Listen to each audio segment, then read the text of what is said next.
Olá, bem-vindos a mais uma conversa aprofundada aqui no nosso espaço. Hoje o tema é fascinante: o universo das crianças bilíngues. Vamos investigar como o cérebro dela se desenvolve, como lidam com duas ou mais línguas e como isso impacta a vida social. Para isso, a gente mergulhou em pesquisas bem recentes, sabe, de 2023 para cá, da linguística, psicologia, neurociência. Nossa missão aqui é, entender os reais efeitos do bilinguismo no cérebro infantil, no desenvolvimento da linguagem, na interação social e, claro, derrubar alguns mitos comuns, né? Comparando com o que a ciência diz. Preparados para essa exploração? Com certeza. É um tema super relevante hoje em dia, né? O bilinguismo na infância está por toda parte. E entender como ele funciona é, essencial para pais, educadores e para a sociedade em geral, que está cada vez mais diversa linguisticamente. Para começar, nem todo bilinguismo infantil é igual, certo? Tem aquele que começa desde o berço. Exato. Temos o bilinguismo simultâneo, quando a criança ouve duas línguas desde que nasce, tipo o pai fala uma língua, a mãe fala outra. E tem o sequencial, né? Quando a criança aprende a segunda língua depois que a primeira já está um pouco mais, digamos, estabelecida, como quando entra na creche ou muda de país. E o cérebro do bebê já saca essa diferença logo cedo, assim, tão pequeno. Incrivelmente cedo. É impressionante.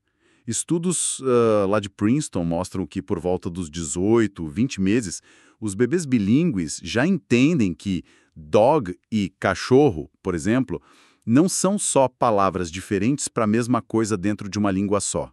Eles sabem que pertencem a sistemas diferentes, a línguas diferentes. Nossa, É uma capacidade de diferenciação muito, muito precoce. isso já quebra um mito enorme, né? Aquele de que ouvir duas línguas ao mesmo tempo confunde a criança. Muita gente ainda pensa assim. Pois é, mas olha, décadas de pesquisa mostram o contrário. Tem um estudo bem legal de Princeton que usou rastreamento ocular, sabe? E em bebês bilíngues de 20 meses. Quando eles ouviam uma troca de língua no meio da frase, o tal do code switching, a pupila deles dilatava um pouquinho. Ah, que interessante. E o olhar demorava um tiquinho a mais para processar. Um custo de processamento bem breve, na verdade. E isso significa o quê? O interessante é que é muito parecido com o que acontece em adultos bilíngues. Isso não é sinal de confusão, de jeito nenhum. É sinal de detecção e controle. O cérebro percebe a mudança e se ajusta. Como disse um especialista citado nas fontes, não tem motivo para a gente se preocupar que crianças crescendo bilíngues confundam suas duas línguas. Elas aprendem a usar a palavra certa no contexto certo. Falando em contexto, elas também aprendem com quem falar cada língua, né? Tipo português com a vovó ou inglês com o professor. Rapidamente. As pesquisas indicam que, lá pelos 2 anos de idade, muitas crianças já direcionam a língua certa para a pessoa certa. É bem natural. E um estudo de Montreal, agora de 2024, com 300 famílias, trouxe um dado curioso. Muitas famílias não seguem à risca aquela regra de um pai, uma língua. Ah, não e funciona? Sim. As crianças se adaptam bem a essa flexibilidade. E outro achado interessante, a quantidade de tempo que a mãe falava uma língua específica tinha o dobro do impacto na exposição da criança àquela língua. O dobro! Por que será? Muitas vezes era a língua minoritária, né, a de herança. E talvez porque, em média, as mães passavam mais tempo com as crianças, pelo menos naquele grupo estudado. A grande lição do estudo foi: ter contato suficiente com cada língua é mais importante do que separar as línguas de forma super rígida, sabe? O input é chave. Entendi. Isso me lembra outra coisa comum. A mistura de línguas, o code switching. Tipo a criança que pede, mama, quero milk. É normal isso, os pais piram às vezes. Super normal. Principalmente em crianças pequenas que estão aprendendo as duas línguas ao mesmo tempo. Não é confusão, de verdade. Uma explicação é a hipótese de preencher lacunas. A criança usa a palavra da outra língua porque, talvez, não saiba ainda naquela língua, ou porque a palavra da outra língua veio mais rápido à mente naquele momento. Faz sentido. É mais fácil pegar o que está mais acessível. Exato. E isso tende a diminuir conforme o vocabulário aumenta nas duas línguas. Aquela ideia antiga, sabe, de que a criança tinha um sistema linguístico único e misturado no início, isso já foi superado. Hoje, a gente vê o code switching como uma estratégia de comunicação inteligente. É um sinal de habilidade bilíngue, na verdade. Sim, interessante essa perspectiva. E a questão de ter uma língua dominante. É comum a criança ser, digamos, melhor em uma das línguas? Sim, é bastante comum. Geralmente a criança se torna mais forte na língua que mais ouve e mais usa. É natural. Por exemplo, se fala português em casa e inglês na escola, é provável que o inglês se torne dominante com o tempo. Principalmente para coisas da escola, né? Assuntos acadêmicos. E tem algum nível de exposição que faz diferença? Tem sim. As fontes mencionam um limiar interessante, algo em torno de 60% de exposição diária a uma língua, para que o desempenho da criança naquela língua seja parecido com o de uma criança monolíngue. Isso lá pelos 3 ou 4 anos. 60% é bastante exposição. É, mas o contexto social pesa muito também, né? Mesmo que a criança prefira inglês, ela vai usar português com a avó que só fala português. É uma adaptação constante, uma flexibilidade. Ok, vamos entrar agora na parte que intriga muita gente: o cérebro. O que acontece lá dentro? As fontes falam de diferenças na estrutura, no funcionamento. Isso é fascinante. Exato. Aqui a coisa fica bem interessante mesmo. Começando pela estrutura. Um estudo de Georgetown em 2020 viu algo bem promissor. Crianças e adolescentes bilíngues pareciam ter uma perda menor de substância cinzenta, onde ficam os corpos dos neurônios, né, relacionada à idade. Isso em áreas-chave para a linguagem e para o pensamento. Menor perda? Isso é bom. Sim. E nesse mesmo estudo, a substância branca, que são as estradas, as conexões entre as áreas, pareceu mais robusta. Então, mais massa cinzenta preservada e conexões mais fortes. Inicialmente parecia isso. Mas, e aqui fica interessante, um estudo mais recente e bem maior, de 2024, usando dados da pesquisa ABCD, trouxe uma nuance. Ele observou que a fiação cerebral em certas rotas importantes para a linguagem e para o controle mental, bom, ela parecia se desenvolver de um jeito diferente em crianças bilíngues de 9 e 10 anos. Diferente como? Pior? Melhor? Nenhum nem outro, necessariamente. Em vez de parecer mais madura ou finalizada, essa fiação talvez permaneça mais plástica, mais adaptável, por mais tempo. A hipótese é de um desenvolvimento prolongado. Não é que esteja atrasado, entende? Mas talvez seja uma estratégia do cérebro bilíngue para manter a flexibilidade. O que poderia até ser vantajoso mais tarde. É uma trajetória de desenvolvimento que pode ser, assim, um pouco única. Uau, que complexo! E em outras áreas do cérebro? Olhando para áreas mais profundas, outro estudo, com os mesmos dados da ABCD, do finalzinho de 2023, notou diferenças de tamanho, um cerebelo um pouquinho menor em média. Menor? Isso é ruim? Não necessariamente. Mas, em compensação, volumes maiores em partes dos gânglios da base, putamen, tálamo, globo pálido. Essas áreas são ligadas ao controle de hábitos, aprendizado e, olha que interessante, a troca de tarefas. Troca de tarefas, como alternar entre línguas. Exatamente. Faz todo sentido, né? Parece que o cérebro se adapta estruturalmente à tarefa constante de gerenciar 2 idiomas. E como essas áreas todas se comunicam? A tal da rede cerebral funciona diferente também? Parece que sim. Um estudo de 2024 na Nature Communications mostrou que a rede cerebral de bilíngues, especialmente os que aprenderam a segunda língua bem cedo, funciona com maior eficiência global. Eficiência global. Tipo, mais rápido ou com menos esforço? Isso como se a comunicação entre diferentes partes do cérebro fosse mais otimizada, sabe? Principalmente entre áreas de associação e o cerebelo. E isso combina com um outro achado destacado pela Nature Index em 2022. Eles usaram inteligência artificial para diferenciar cérebros de crianças multilingües de 9 e 10 anos só pela forma como as áreas se conectavam. Só pela conectividade. Que incrível! E essas crianças também se saíram melhor em testes de memória de trabalho. A conclusão que uma das fontes cita é bem direta. Aprender várias línguas na infância parece turbinar tanto as funções de controle do cérebro quanto a própria conectividade. Falando nessas funções de controle, as famosas funções executivas. Houve muita discussão se o bilinguismo realmente dava uma vantagem nisso, né? Lembra que os resultados eram meio misturados antigamente. Houve mesmo, é verdade. Mas as evidências mais recentes estão ficando mais consistentes, sabe? Uma grande revisão de estudos, uma meta-análise de 2023, concluiu que sim, crianças bilíngues tendem a superar as monolíngues em tarefas de função executiva, que é basicamente o centro de controle do cérebro, né? Responsável por foco, planejamento, ignorar distrações, flexibilidade mental. Mas é uma vantagem grande. A vantagem é considerada modesta, mas confiável estatisticamente. E um estudo de Miami, agora de 2024, reforçou isso. Encontraram melhor controle de impulsos, melhor troca de tarefas e algo bem interessante. O quê? Melhor habilidade de entender a perspectiva do outro em crianças bilíngues de 7 a 12 anos. E isso valeu inclusive para um grupo de crianças com autismo que participou do estudo. Entender a perspectiva do outro. Isso tem a ver com a tal da teoria da mente, não é? Exatamente. A teoria da mente, Tom, é essa capacidade de sacar o que os outros estão pensando, sentindo, acreditando, é fundamental para a interação social.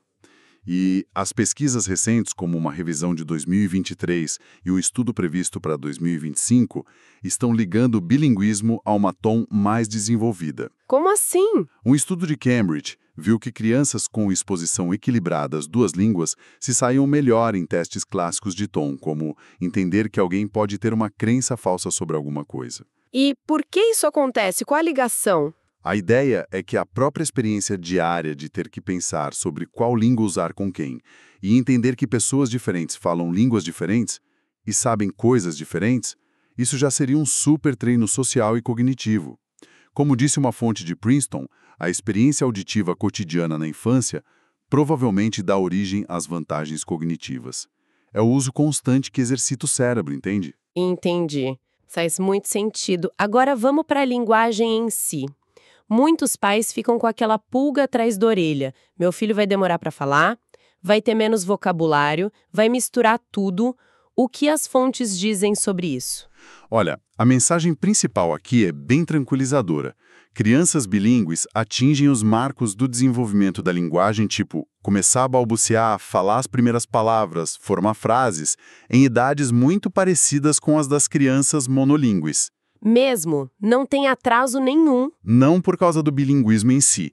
A doutora Adriana Weisleder, que é citada nas fontes, confirma. Mesmo os marcos gerais.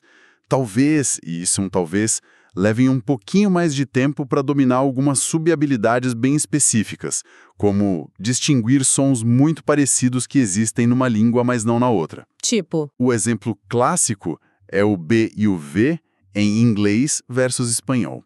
O V não existe no espanhol padrão. Um bebê bilíngue, espanhol e inglês, pode demorar um tico a mais para pegar essa diferença fina do inglês. Mas eles chegam lá na primeira infância, não é um problema. E o vocabulário? É verdade que é menor? Essa é uma preocupação grande. Se você medir o vocabulário em cada língua separadamente, sim, muitas vezes é menor do que o de uma criança monolíngue da mesma idade naquela língua específica. Ah, então é menor? Calma. Pensa bem, o conhecimento da criança bilíngue está dividido entre duas línguas. O ponto-chave é o seguinte: o vocabulário total, se você somar as palavras que ela sabe nas duas línguas, é comparável ao de monolíngues. Ah, o total é igual ou parecido? Exato.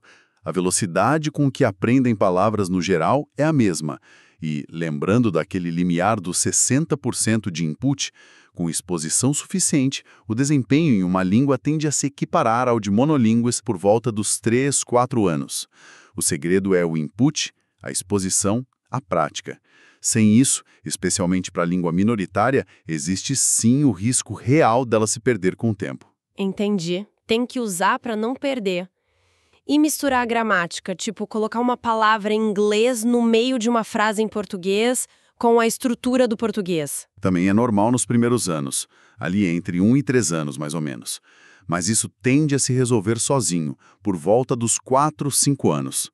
As crianças naturalmente começam a separar os sistemas gramaticais e a usá-los de forma adequada para cada contexto.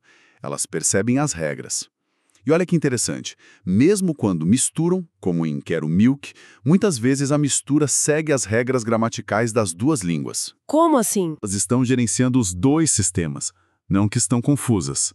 É um sinal de competência de novo. Então, a pergunta de $1 milhão.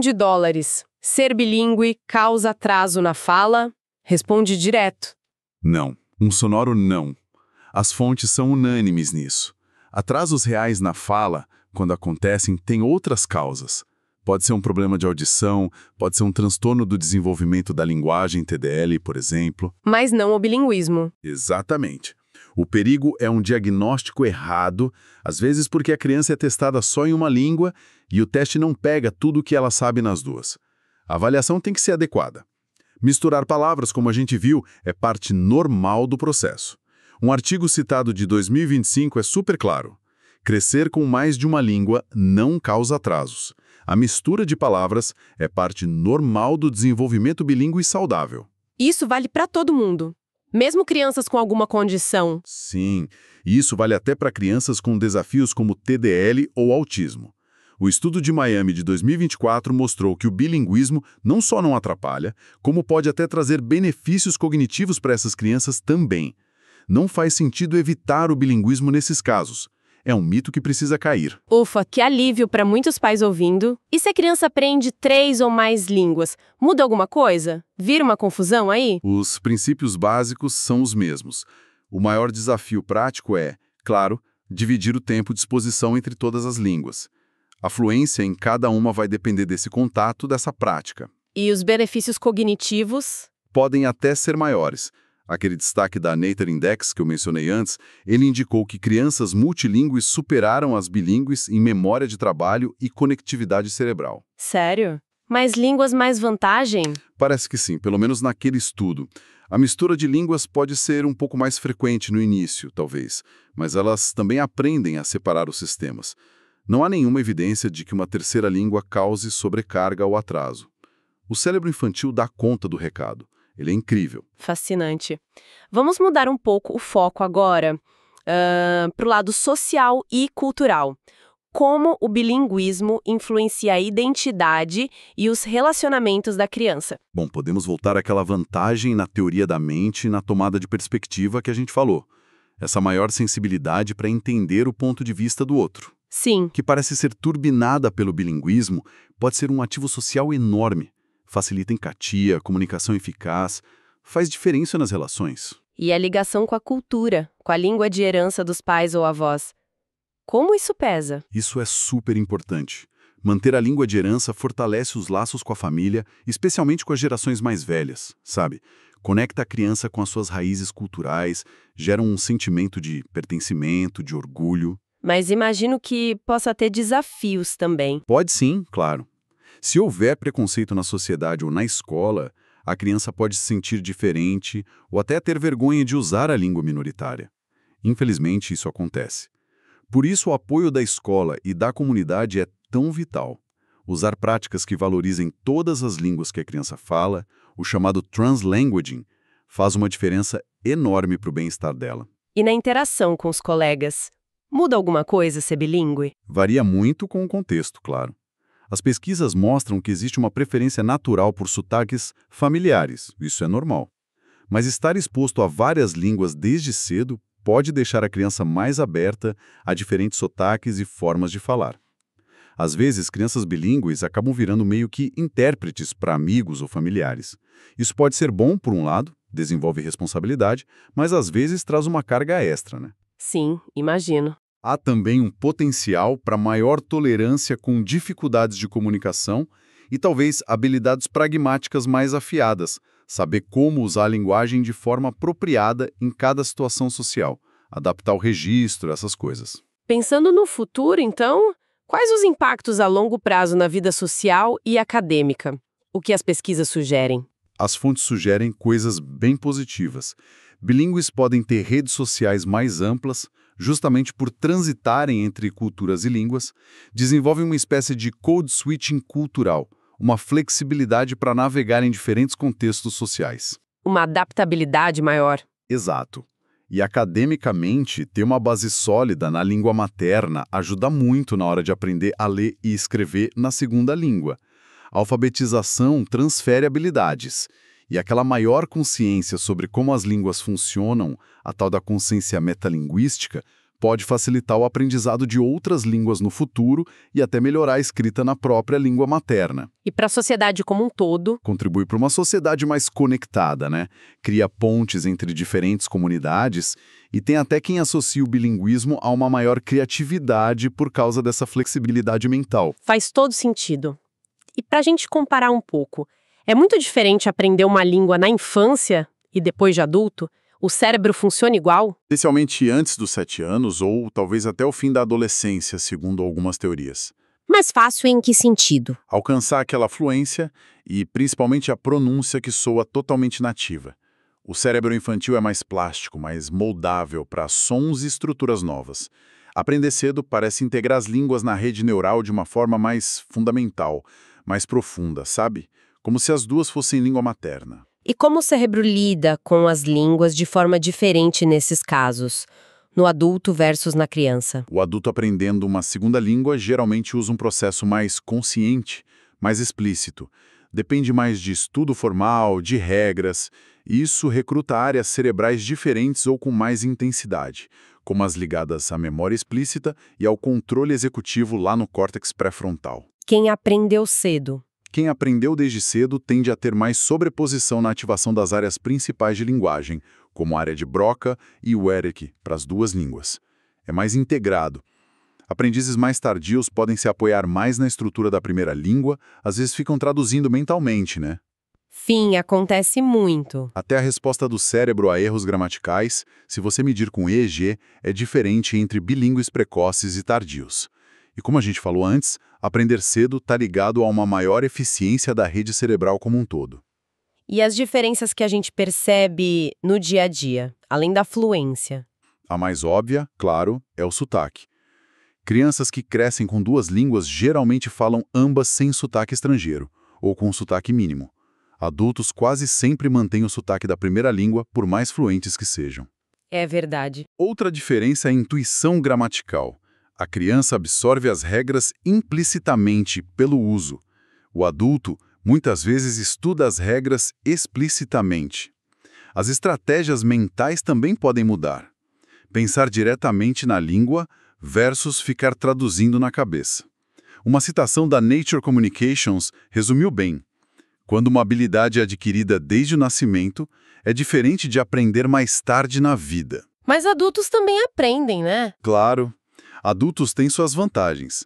Mais motivação focada, estratégias de aprendizado conscientes, capacidade de aprender vocabulário básico rápido, mas chegar àquele nível nativo total, em todos os aspectos, é mais raro.